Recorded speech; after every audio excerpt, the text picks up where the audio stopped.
Out of Bounds Show is powered by the award-winning golf courses at Dancing Rabbit Golf Club in Philadelphia, Mississippi.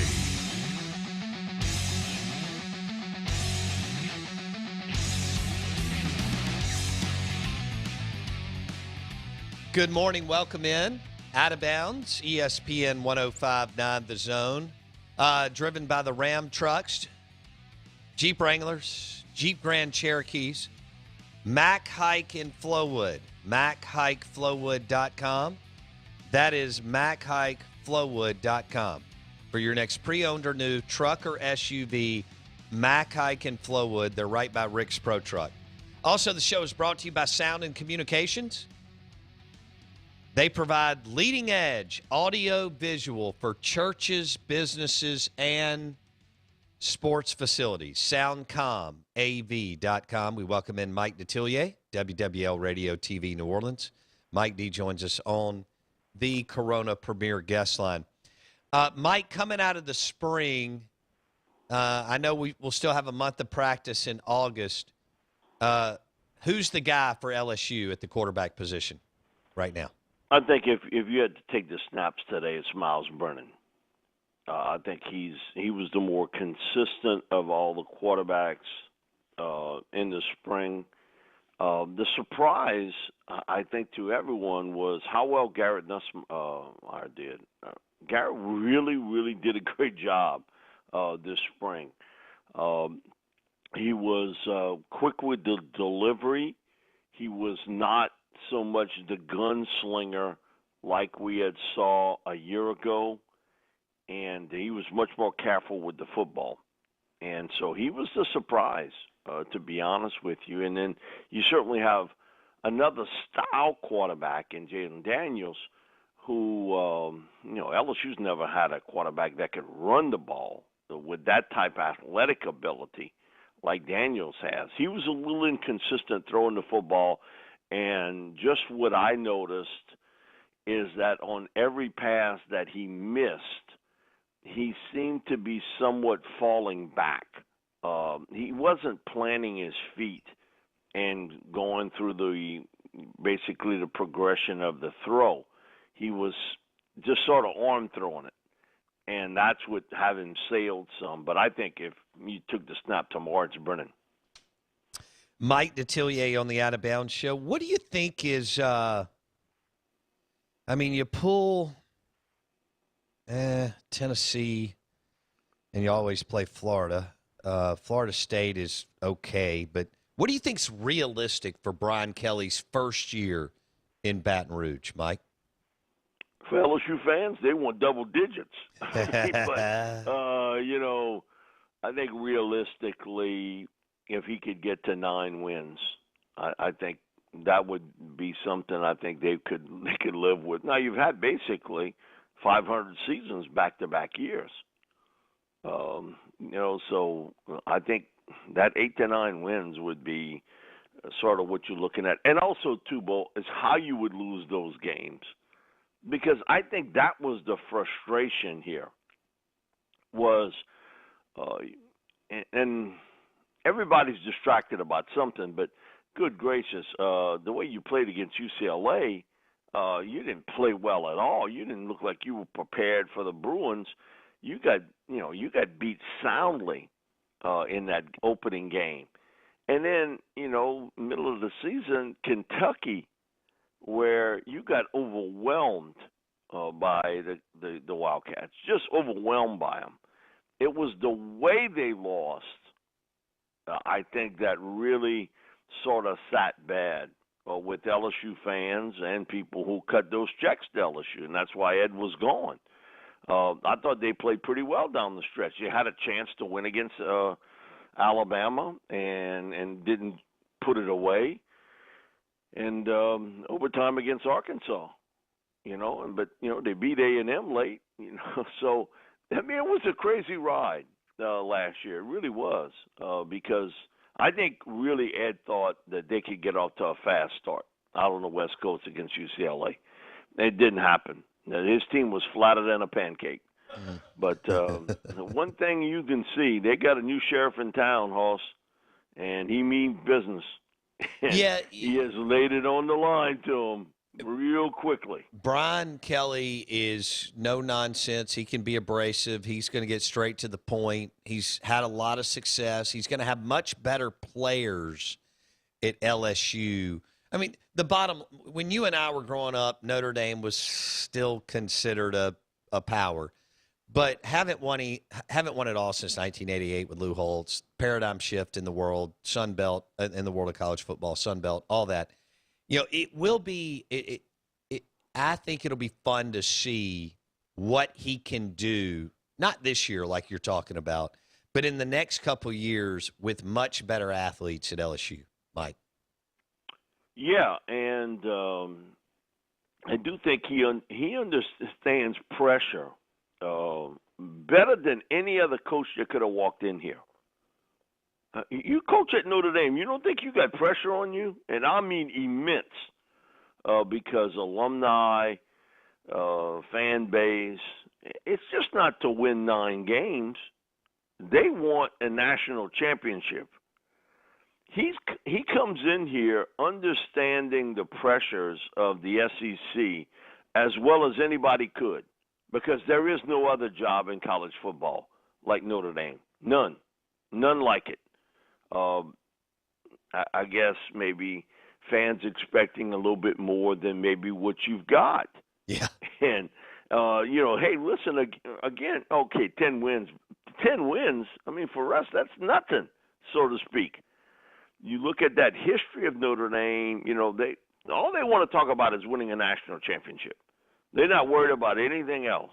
He's twice been to the Final Four, So, again, he gets it. He understands it. Now, personality-wise, and we had him on last Tuesday. I thought he was very good with Bobby and I, and he was direct in answering the questions. He really seemed excited about the fact that he's going to most likely start a freshman left tackle. Oof. And he said that Will Campbell, I have to give the okay for that to happen. I'm the head coach. And he said he was terrific in the spring. Man, it's been a long time since a freshman. Now, Sadiq Charles started, but he played some tackle and guard at LSU as a freshman. But, man, that's a rarity when you're talking about starting a left tackle as a true freshman. And I thought in the spring that what I watched practice-wise, I thought he was impressive. And so he talked about the kicking game, that he felt as though the young kicker, the freshman kicker, Nathan Dilbert, who he's bringing in from Michigan, and that was a guy, Greg McMahon, highly, highly recommended to Ed Orgeron, that we got to get him. And, Coach Kelly raved about him. And he talked about that he felt his offensive line would be better than most people who are writing and talking about it would be. He got to the point real quick about it. And so that's been his wheelhouse spot. I think that and tight end, which I think he has some concerns about. They don't have a regular tight end like he's had at Notre Dame. In the last 8 years, he has had 4 tight ends drafted and 2 go into the NFL as undrafted free agents. So he's had 6 in 8 years. Offensive line-wise, he's had 7 draft choices and 4 first-round picks at Notre Dame. That's strong. So that's his wheelhouse, and you could tell just by his conversations that he felt that unit, offensive line, which has really not been a good unit the last 2 years, would look a lot different in 2022. And he was confident about it. Because, you get some coaches, it's a little shaky about how they put it out there. He was very confident that his offensive line would be much better. And the one guy he raved about was Mason Smith, and he knew that Mason basically lives about 15 minutes from my home here on the Bayou. He's the best big man athlete I've ever seen on the Bayou. Not the best big man football player, but the best big man athlete I've ever seen on the bye. He was a freshman All-American last year at defensive. He played at end and tackle, but I think he's much better off as a defensive tackle. And he raved about Mason. He was the one guy he really sort of touched upon, other than Will Campbell, as really sticking out in the spring. Okay. 9-3. For our listeners, LSU, you want to get LSU early. I think Mike would agree with that. Agree. Mississippi State plays LSU third week of the season. If you're going to have any shot down in Baton Rouge, it's better to get them early because I just think Brian Kelly, they'll get better over later in September, but definitely into October and November, you would think. So Mississippi State plays LSU in the third week of September, and Ole Miss pulls them in late October. Both games are in Baton Rouge. Yeah, and the other thing too is the uncertainty at corner, because they brought in some veteran corners. A young man from Ohio State who actually started 13 games at Ohio State, but he's battled a knee injury the last year and a half. Oklahoma State corner who's got Louisiana ties. He's coming off of a broken foot. And so they've got some talent because basically LSU's cornerback group was wiped out. You look at Elias Ricks goes to Alabama. McLaughlin goes to Arkansas. Stingley and Flott go to the NFL. So they lost four, like poof. And so that's going to be a spot to watch because it has been really a strength throughout the years for LSU at that corner position. And they've played people early because they're so talented. This year is a little bit different because there is some injuries involved and a lot of grad transfers. So there he seemed to say, hey, we'll see how that all works out. We've got some guys with experience, and we're hoping they can come in here if they're healthy. And that he was not as committed on that as he was, say, offensive, defensive line. There, he sort of went to the hilt about that he thinks that they'll be real strong there. And listen, I really believe this. When you look at, other than the quarterback position, the pieces you have to have in place to have a really good football team is up front, offensive, defensive line. It's old school, but it does work. And when you look back, what has been the undoing at Miami of Florida, Florida State, Southern Cal, Texas? Mm-hmm.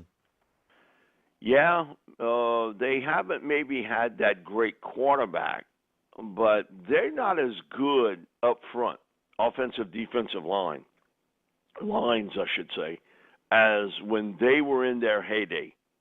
That's where it was maybe underrated, but man, they had some talent, big time talent, offensive, defensive line wise. And Kelly is sort of telling you, I've got bits and pieces of good bits and pieces of that here today. And that's what stuck out to me more than anything, that he's non-committal on the quarterback situation, which tells me I think he doesn't want to lose anyone, so to speak, transfer-wise. Right. But secondly, is that they're going to have maybe some packages built in. If it's Miles, some packages built in for Jaden Daniels to almost have a Taysom Hill type role on that team. Okay. So basically, Brian, I want our listeners to think about what Mike's telling us. They're still in somewhat of a reload mode, and yet Brian Kelly's talking about how he feels like he's got some really good players. In other words, that's how talented LSU is, even with some attrition and, transition, compared to Notre Dame. I just want y'all to stack that up. Bo, just think of this. They had 10 players drafted into the NFL off of that team a year ago. 10. Think of that. So the question mark for me always was not, do they have the talent? It was one, I think you were still having some overhang from the 2019 season. I think you were still sort of living in that world. You never got out of it. And you lost that eye of the tiger. You weren't the hunting team anymore. You were getting hunted down. And you lost a bit of that desire, because you thought it was going to be easy. Man, listen, we did it in 2019. We'll do it again. He found out the hard way that wasn't the case. It was never a matter of talent. Not when you got 10 players picked off of a team that had a losing record a year ago. Come on, that that's unusual to have that much talent get picked off of a team that basically, you could say less than a 500, but basically was a 500 football team in that spot. It just, you could see that everything wasn't connected, from coaching to players to motivation to understanding what it took. And that 2019 team had been through a lot of adversity, because they had went through, that kind of switch in coaches from Miles to Coach O. They had some disappointing losses. But, man, Joe Burrow solved a lot of problems for them. He really did. He solved a lot of them. And he refused to let any of them sit on their laurels. And I thought they didn't have that type of guy, or didn't have those type of guys on that team that could basically sort of take over. That's the thing I think Kelly is looking for, to find those leaders, those guys that, come on, when you down, you're not letting this team lose. I think that's the type of people he's looking around for. And, sometimes leaders are born, sometimes leaders are made because of adversity. True. And I think he's looking for those people that had been through that adversity the last couple of years that can be the leader here at LSU, or leaders here at LSU. And it may be the young kids. It may be the younger ones. Let's switch gears. Mike Detillier, WWL Radio TV New Orleans, brought to you by the Charbroiled Oysters at Drago's here in Jackson. Drew Brees, floating, hey, I don't know what do you think he did the broadcasting thing? And look, Romo was so good, and then there's some other things happening. It sounds like he doesn't really like the studio work. He likes to do the color analyst piece. He got, fair or unfair, he got, smashed or smoked on social media for the one NFL playoff game. Do you think he still wants to do it, or do you think he considers coaching? Where do you think Drew goes from here, Mike? No, I think he stays on television. Okay. We had him on about a month ago, and he talked about going through the learning process of understanding it. And listen, it's difficult. I've heard people, oh man, I could do that. Oh really? You could do it, but could you do it good? Okay. And it doesn't matter how much they're paying you. It's a matter of being able to translate what you see to the viewer. And it's somewhat similar to doing radio full time. You might be able to do it one day or 2 days. Do it the marathon and make it entertaining and make it sort of educational. And so for Drew, I thought he had difficulties in translating what he was seeing to the average viewer. And he wasn't going to be critical of any player or coach. And that's the hardest thing. Talk to any former player. No, not the dude that I work with, but he don't do much TV. But he don't bite his tongue about being critical about players and coaches. But, if you would talk to Deuce McAllister, who's now doing it for the SEC Network, has done it with the Saints. when Hokie was doing it for the Saints. He said, Mike, it's the hardest thing for me. I don't want to be critical of that guy, but I know I've got to at times. Drew wasn't. And I think, too, the translation of the game was more difficult than he probably thought it would be. For Romo, I was shocked just how good he was at being able to do that. He could translate the game very, very quickly. Yes. And he didn't bite his tongue to be critical. You know, he said it. If a coach made a mistake or a player made a mistake, he was going to say it.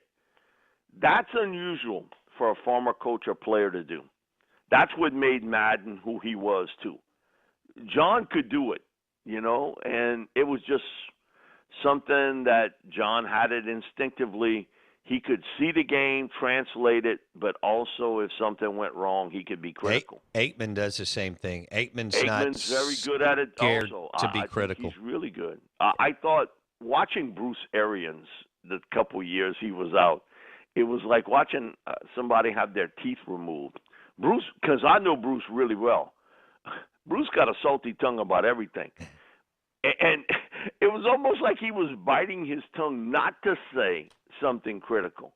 But they wanted him to do that. But he had difficulties. He had some real difficulties in being critical at times. And two, I think what NBC has done for that studio job, there's way too many people talking. No doubt.